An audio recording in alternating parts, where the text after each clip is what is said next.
On this episode of Doing the Most, we're making jam wine.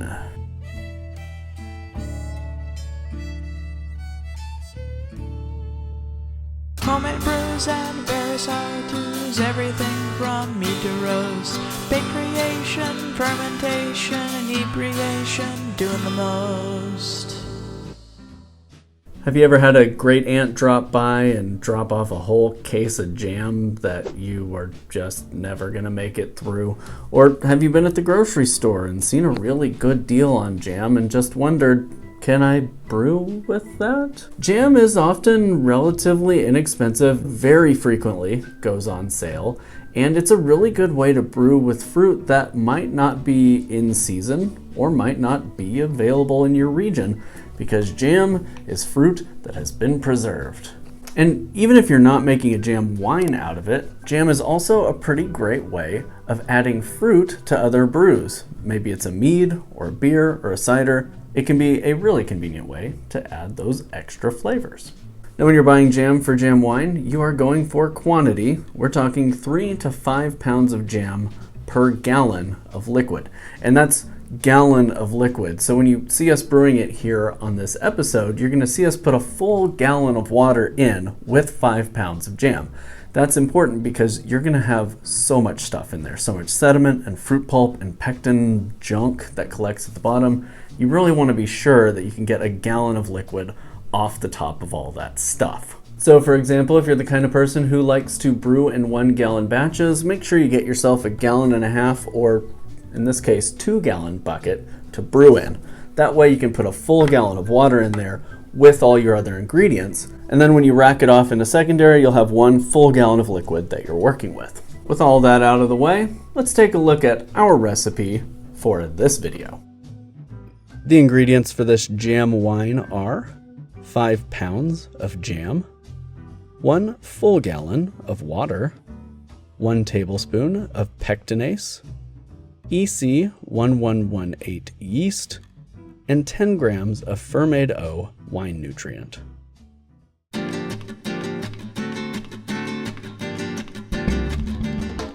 For this jam wine, we're going to use a few jars of marmalade and a few jars of berry and cherry preserves. We're going to be using a Dutch oven to melt all of these jams and preserves down, so that way we can mix them fairly evenly throughout our brewing water. This may require the use of a microwave or a hot water bath to heat them up just enough that you can get them out of the jars. With a little bit of elbow grease, we can get all of our jam out of the jars.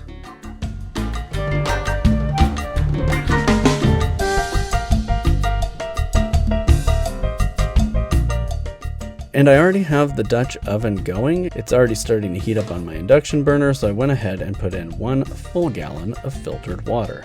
Then I got everything in and I brought it up just to the point that it hit a rolling boil.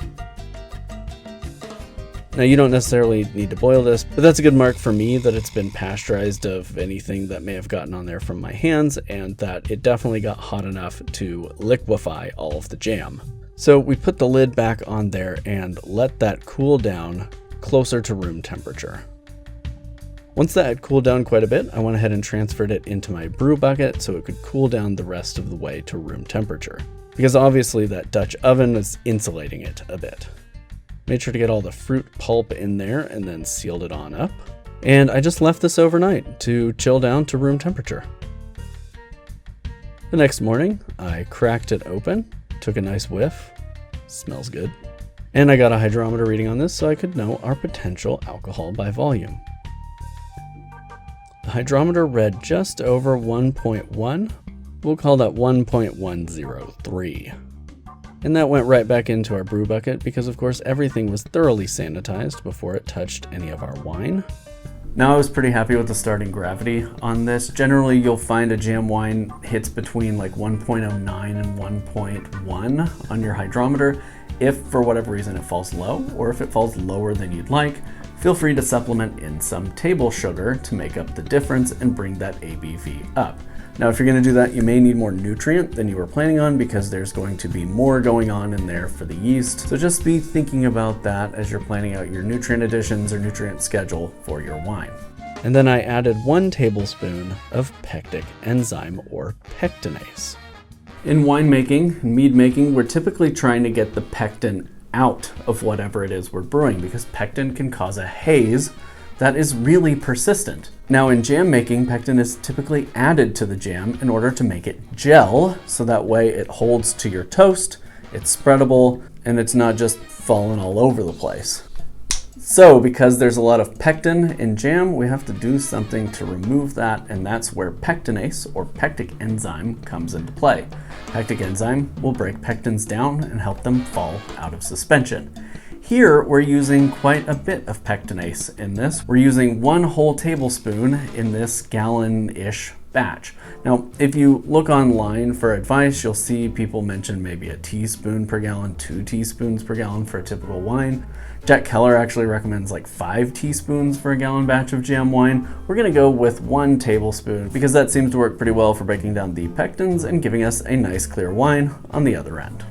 As you can see here, I buy pectic enzyme in bulk. And then our yeast goes in, and I'm not rehydrating this yeast, I'm just sprinkling it on dry. This is 1 full 5-gram packet of EC 1118 wine yeast, a very aggressive and well flocculating wine yeast.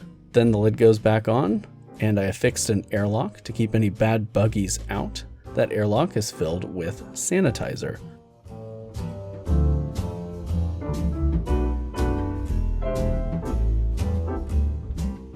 The next day, after our yeast had gotten a little bit established, it was time to add our nutrients, and I used 10 grams of Fermade O, an organically derived nitrogen source for nutrient in this jam wine. You could use any of the commercially available wine nutrients that you might find at your local homebrew store or online. Just make sure that you follow the manufacturer's instructions or find an online calculator that can help you calculate how much you believe needs to go in there. The nutrient goes right on, and I stirred it in with a sanitized chopstick, and then that will be allowed to sit for 2 weeks to ferment.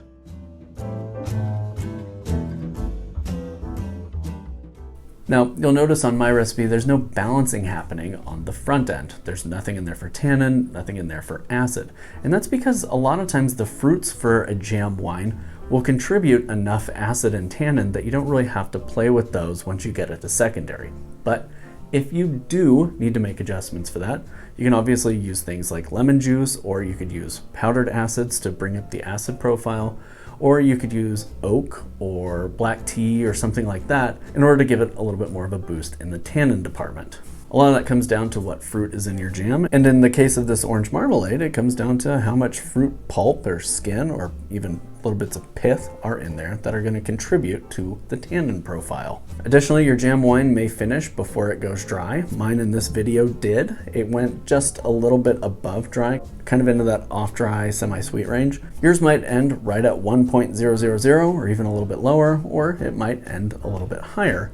But before you bottle it, you might want to consider how the sweetness profile plays on your palate and whether or not you want to add any additional back sweetening. If you do intend to back sweeten, you may need to pasteurize or chemically stabilize in order to prevent re-fermentation unless you're back sweetening with a non-fermentable sweetener. But if you're back sweetening with something like fruit sugars or table sugar or honey, you may need to make sure that it's microbially stable before you add those sugars. Otherwise, it could start re-fermenting and create bottle bombs. For more information on balancing, you might want to check out my Triforce of Balance video. I know it's about mead, but a lot of the stuff in there applies to wine and cider as well. Check it out. Link will also be in the description. After a couple of days, I popped the lid so you could see exactly what that looks like inside. One of the benefits of EC1118 is it is a low foaming yeast, so you don't get a lot of big foam on top of your fermentation.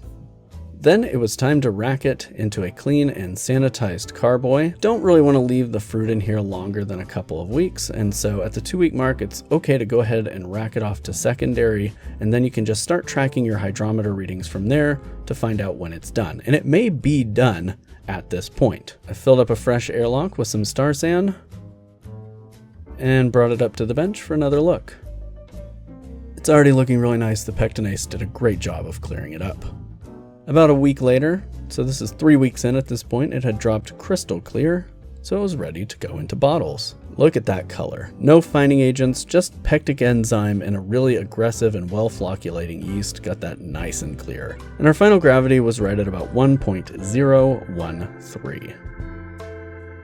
So like I said, it may finish just north of dry, and that's okay. Good nutrition will help on your road to try and get this to go completely dry, but if it gets anywhere at or below 1.020 on your hydrometer, it shouldn't be too sweet for you to just go ahead and proceed.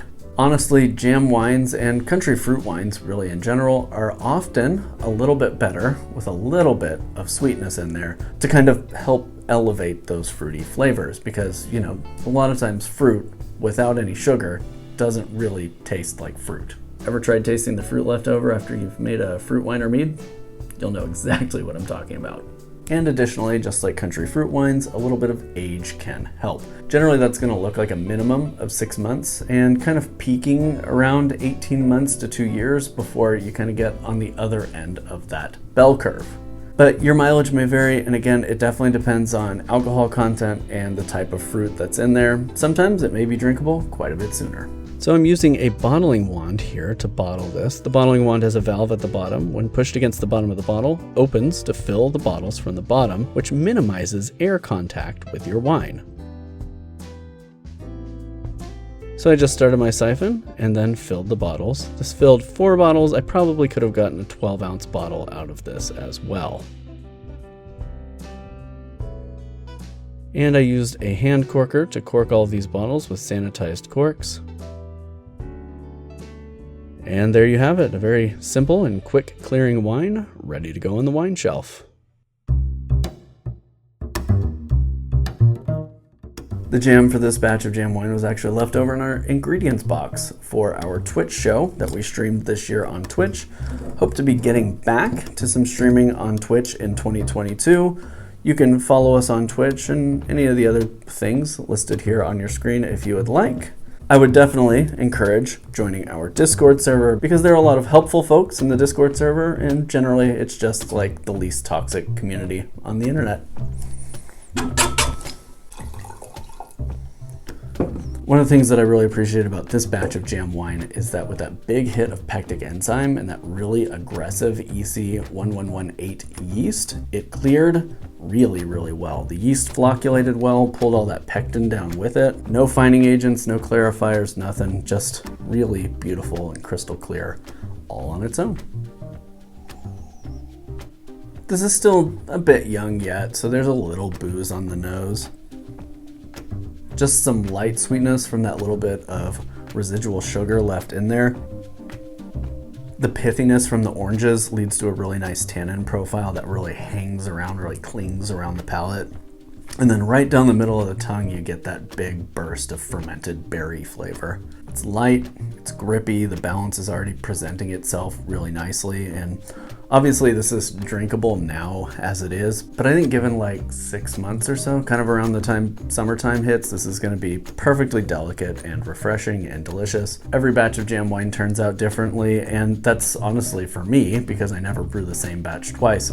But it's a really fun exercise in playing with a simple grocery store ingredient, something that's relatively available, that's packed with sugar, it's packed with fruit, and can give you a nice crystal clear wine with just a few best practices put in place. Not bad. Orange peel and berries. Excellent. Thank you for subscribing if you haven't subscribed. There's a subscribe button right down below this video. Go ahead and hit that and ring that bell for notifications about our new content. And we have a ton of other fun projects coming up, especially in 2022. We've got a wine series coming up, so look forward to that. It's just over the horizon. Until next time, happy brewing, happy vintning, and cheers.